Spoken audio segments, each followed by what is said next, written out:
ত্রিপুরা প্রদেশ কংগ্রেসের প্রাক্তন সভাপতি বিধায়ক বিরজিৎ সিনহার নেতৃত্বে কংগ্রেস এবং সিপিআইএম দলের কর্মী সমর্থকেরা বাড়ি বাড়ি ভোটের প্রচার অভিযান চালান।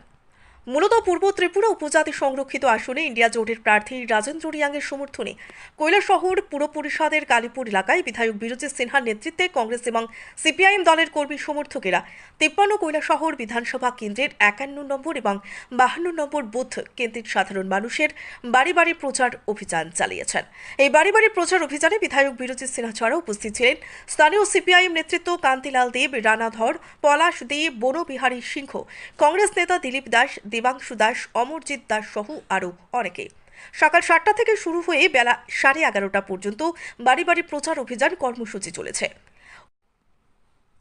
উল্লেখ্য, ইন্ডিয়া জোটের প্রার্থী রাজেন্দ্র রিয়াংয়ের সমর্থনে কৈলাসহর বিধানসভা কেন্দ্রের প্রতিটি পোলিং স্টেশনে কংগ্রেস এবং সিপিআইএম দলের কর্মী সমর্থকেরা যৌথভাবে প্রতিদিন বাড়ি বাড়ি প্রচার অভিযান চালিয়েছেন।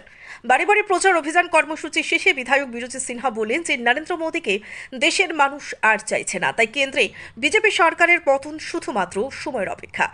এছাড়া এই বাড়ি বাড়ি প্রচার অভিযানে সাধারণ মানুষের ভালো সাড়া পাওয়া যাচ্ছে এবং কৈলাসহর বিধানসভা কেন্দ্রে রেকর্ড সংখ্যক ভোটে ইন্ডিয়া জোটের প্রার্থী রাজেন্দ্র রিয়াং এগিয়ে থাকবেন বলে জানান বিধায়ক বিরজিৎ সিনহা।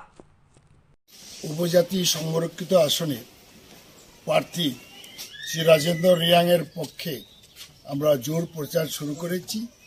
আজকে আমরা কৈলাসহর বিধানসভা কেন্দ্রের 52-51 পোলিং বুথে ডোর টু ডোর আমরা মার্ক্সবাদী কমিউনিস্ট পার্টি এবং কংগ্রেস জয়েন্টলি আমরা ডোর টু ডোর প্রচারে আমরা নেমেছি এবং মানুষকে বুঝাচ্ছি যে এবার ইন্ডিয়া জোট ভারতের শাসন ক্ষমতায় আসবে, মোদির জামানা শেষ।